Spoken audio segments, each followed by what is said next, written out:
Perup, are you getting tired of being capped on your internet? Well, not anymore. Wave Direct has no data caps, and with great local customer service, why go anywhere else? 30-day trials are available. Call 775-253-3887.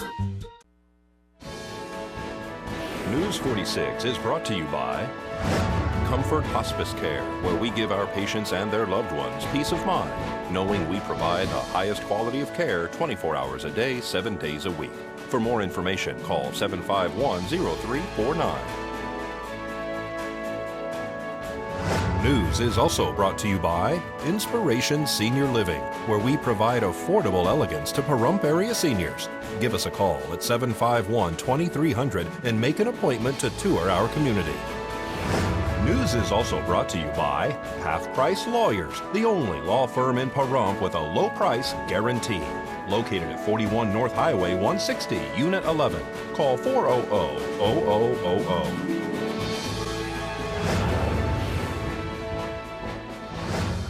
Tonight on News 46, 3 subjects are attacked by multiple dogs.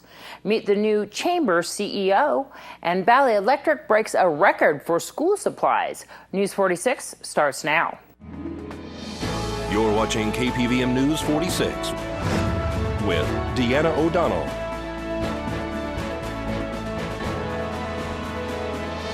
News 46, local coverage you can count on. Good evening. It's Monday, August 4th, 2014. I'm Deanna O'Donnell for News 46. Flooding and debris flows occurred throughout the night around town. Several inches of water on the road slowed traffic down and caused damage in certain areas of the roadways. A declaration of disaster is on the calendar for the Mount Charleston area. At Wednesday's meeting in Clark County, commissioners are considering the declaration on their agenda. 3 individuals were reportedly attacked by 6 pit bulls at a residence on Pluto Street Saturday afternoon. Nye County Sheriff's deputies and animal control, as well as Pahrump Valley Fire and Rescue, were all dispatched to a home on Pluto Street on Saturday afternoon for an apparent dog attack. According to reports, 6 pit bulls attacked 3 people on the property. Pahrump Valley Fire and Rescue Chief Scott Lewis attempted to have Mercier land on scene for 2 of the people that were attacked by these animals. However, Mercier was unavailable at the time. Pahrump Valley Fire and Rescue did transport them to Desert View Hospital with severe injuries as a result of this dog attack. One of the people that were attacked was Terry Doherty, the owner of West Star Ranch Animal Rescue. According to a source here at KPVM TV, Terry was asked to go over to the residence to secure these animals and bring them back to West Star Ranch for boarding purposes. Upon arrival, the dogs attacked one of the people on scene, and Terry went to go help that person. He was attacked and woke up in a field, he says, with a large bump on his head, not knowing exactly what happened. Terry received severe injuries to his hands, arms, and legs. After being transported to Desert View Hospital, he went home and then returned once again back to the hospital. One of the people decided not to be transported by ambulance and decided to instead take care of their injuries on their own. Nye County Animal Control did go into the scene with tranquilizers and was able to make access to the animals and take them into custody. They were driven on the top of an animal control truck with a Nye County Sheriff's deputy as well to help protect the animal control officer. As for the residents and any possibility of citations being issued, they are forthcoming. We'll have more on this story in the coming days. This is Deanna O'Donnell for News 46. 2 American missionary workers infected with the deadly Ebola virus were given an experimental drug that seems to have saved their lives. Dr. Kent Brantley was given the medication Z-Map shortly after telling his doctors he thought he would die. Within an hour, doctors say his symptoms, labored breathing, and a widespread rash dramatically improved. Nancy Wright-Bull, another missionary working with Samaritan's Purse, received 2 doses of the medication and has also shown significant improvement. This is the first time the drug has been tried on humans. Sally Kerr is the new CEO of the Pahrump Valley Chamber of Commerce. Sally stopped by the KPVM TV studios recently to introduce herself. I'd like to add some new community activities. I'd like to really get on board with meeting all of the members. I think it's really important that I spend some face-to-face time with our current members. I think we need to train members about what benefits the community the chamber has to offer them. I don't think everybody understands just how beneficial chamber membership can be. Tell everybody what the Chamber of Commerce does.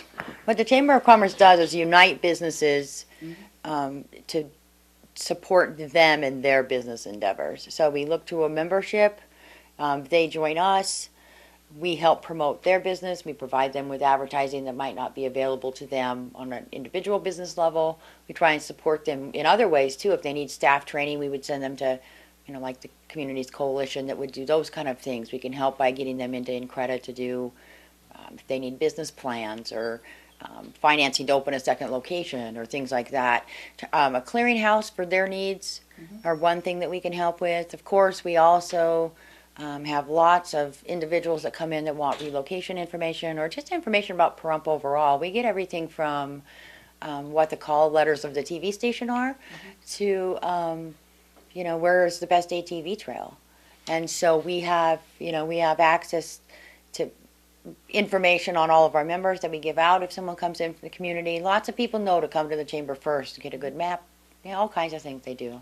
Even to tourists, right? They come to town, and that's a location where tourists can come to find out about different things that Pahrump has to offer. We're such a spread out community, it's kind of hard to just see the storefronts. Exactly right. And tourists, again, check in with us. We try and work really closely with the Pahrump Tourism Board.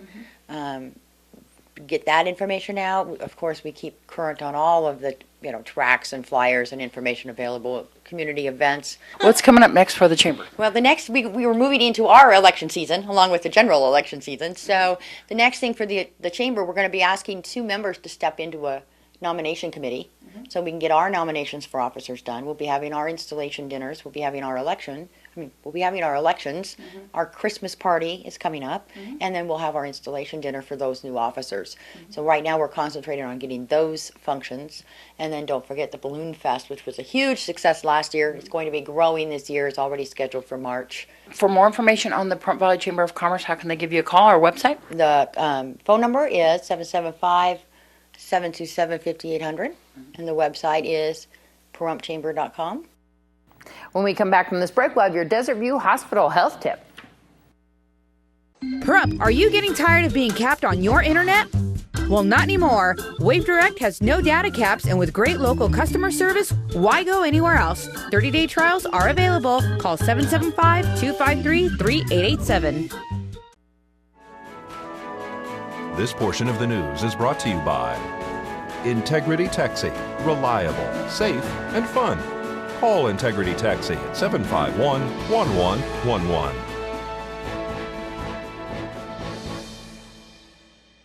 Welcome back to News 46. Millions of Americans live with pain every day. In fact, pain is the most common reason people see their primary care physician. Each year, almost 70 million doctor visits are due to musculoskeletal pain, affecting the joints, lower back, and neck. A new study examined the effectiveness of managing pain and adjusting medication use with the help of the internet and telephone. This health tip is brought to you by Desert View Hospital and Mountain Valley Physicians Group. Don't put your health on hold. We have time for you. Call us to schedule your appointment. 775-751-7100. Don Curtis is a U.S. veteran and lives with chronic pain in his feet and back. Your mobility is impaired quite a bit, and it just kind of generally makes you feel bad all the time. We were surprised that how long patients had pain. Half had it for more than 10 years. Dr. Kurt Kroenke from the Rodebush VA Medical Center in Indianapolis and co-authors enrolled 250 veterans with chronic pain in a year-long study. Half of the veterans received usual care from their primary care physicians. The other half received help managing their pain and medications from nurses over the internet or on the phone. It looks like your pain scores are up a little bit. Yeah, I've been struggling a little bit more this time with my pain. The nurses would also counsel Don about other things going on in his life. What kind of mood I was in, how I was feeling about myself, my self-esteem. Nearly twice as many that had the telecare intervention got better in terms of their pain over the course of the year. On the other hand, Twice as many people in the control usual care group got worse during the course of the year. Although 1/3 of patients in both groups were on opiates at the beginning of the study, in the treatment group, we were able to get twice as many people better with mainly adjusting their medicines, their pain medicines, other than opiates. Also during the trial, very few patients were started on opiates or had to have their dose increased. Some people would prefer to have less medications and more other kinds of activities that don't rely exclusively on medications. Don has incorporated a lot of stretching and walking into his daily life. I want to be able to control my pain because that's the key to a happy future. Catherine Dolph, The JAMA Report. Thanks, Catherine. Patients in the telecare group were very satisfied with the program and began to see benefits about 6 months after the monitoring began. James Brady, the press secretary who survived a devastating head wound in the 1981 assassination attempt of President Ronald Reagan and undertook a personal crusade for gun control, died today. He was 73 years old. Brady, who spent much of the rest of his life in a wheelchair, died at a retirement community in Alexandria, Virginia, where he lived with his wife. He suffered a bullet wound to his head in the assassination attempt outside the Washington Hilton Hotel on March 30th of 1981. Although he returned to the White House only briefly, he was allowed to keep the title of presidential press secretary and his White House salary until Reagan left office in January of 1989. A federal law requiring a background check on handgun buyers bears his name, as does the White House press briefing room.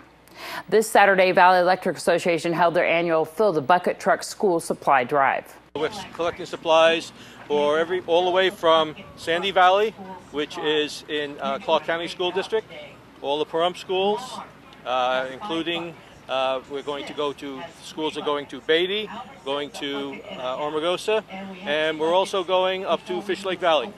Tell me what that means to you to partner with Valley Electric for something this important, because they've been doing this a number of years. It's absolutely a great partnership. We're one of the largest vendors of their service with the power, but also just the efforts that they put forward from their ambassadors through their organization, through their staff to collaboratively work with us.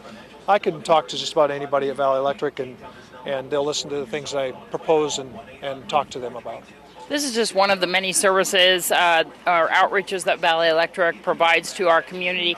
Tell me what you're getting from the people that are donating here to these buckets. Well, we're getting some of the people are going inside and shopping for themselves. Other people are donating money to us, and we have some of our ambassadors over here. They're going inside. They're shopping for the people.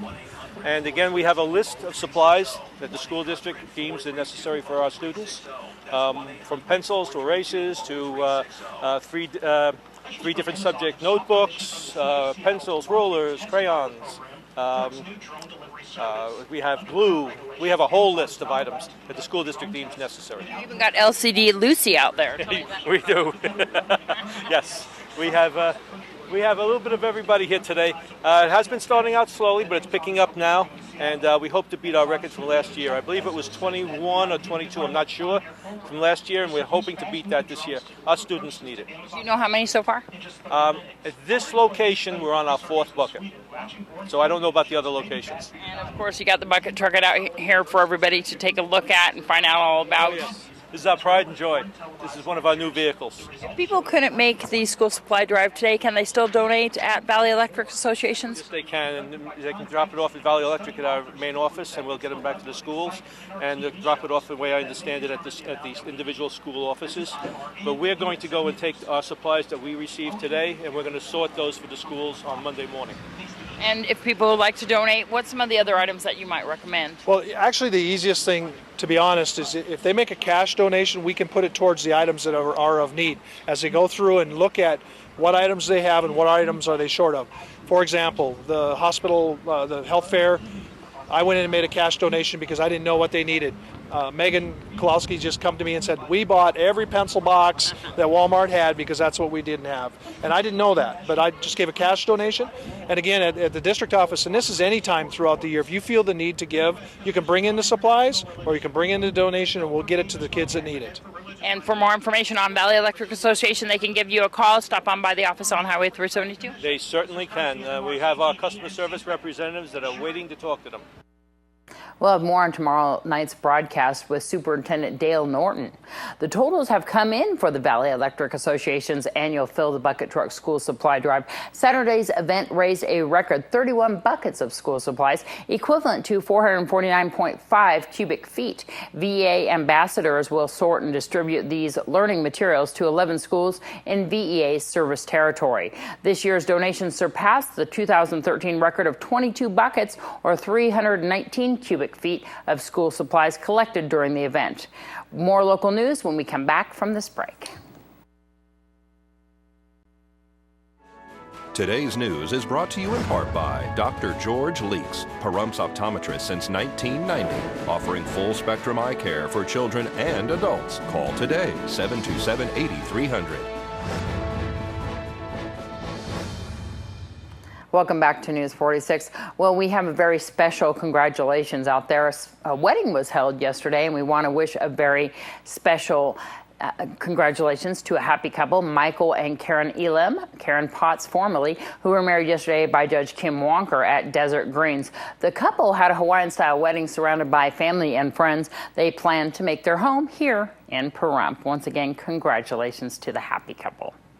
And last week, we regrettably told you about longtime photographer Horace Langford Jr., who's a victim of the Las Vegas Review-Journal's downsizing. Horace was the photographer at the Pahrump Valley Times for 14 years, serving our town of Pahrump. And Horace has also won numerous Nevada State Press Awards. He'll be greatly missed out there on the scene. However, Horace is looking to freelance in our beautiful town so he can remain here.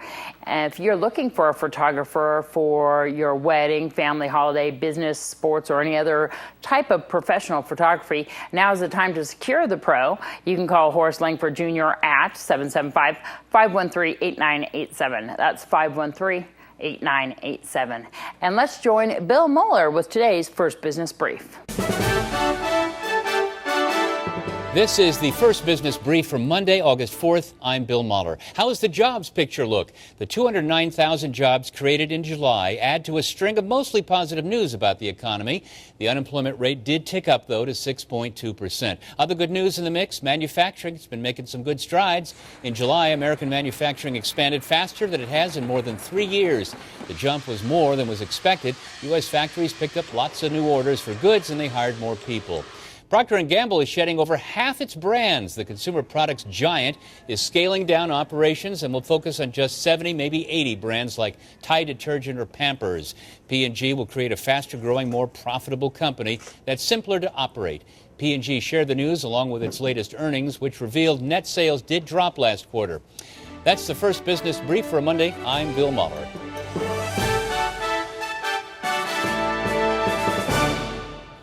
Thanks so much, Bill. Well, he did it again. Noah Began took another vacation. I hear that he's over there in Yellowstone. He's going to tell us all about that weather and bring us back pictures when he comes back. But he'll be out all week, so when we come back from this break, we'll have your weather from the desk. And we're back. Today you had rain with a high 85, average temperature 104. The winds out of the south at 5 miles per hour, gusts 13 miles per hour. UV index is 7, humidity at 38%. Sunrise 5:53 a.m. and a record high back in 1979, 114. Tonight, you'll look at clear skies with a low of 67 degrees, average temp at 81, winds out of the south-southeast at 5 miles per hour, gust up to 9, humidity 43%, sunset is at 7:46, and the record low 58 back in 1937. Tomorrow, you're looking at sunny skies with a high of 94, a low of 67, winds out of the south-southwest at 6, gusts up to 11 miles per hour, humidity 24, sunrise 5:54 a.m., and your UV index is 10. Well, the rest of the week, we're looking at mostly sunny skies with mid-94s going up a little bit by the end of the week, and your overnight lows in the high 60s to low 70s. And KPVM TV is looking for an intern for the town board and Board of County Commissioners meetings. If you would like to learn how to record these important meetings, give Vern Van Winkle a call at 209-3824. Once again, that's 209-3824. And that's the same number to call if you need help changing over to our digital signals too as well. You can give Vern a call and he can give you all that information too as well. And that's going to do it for this edition of News 46. I'm Deanna O'Donnell. Have a great night. We'll see you back here tomorrow.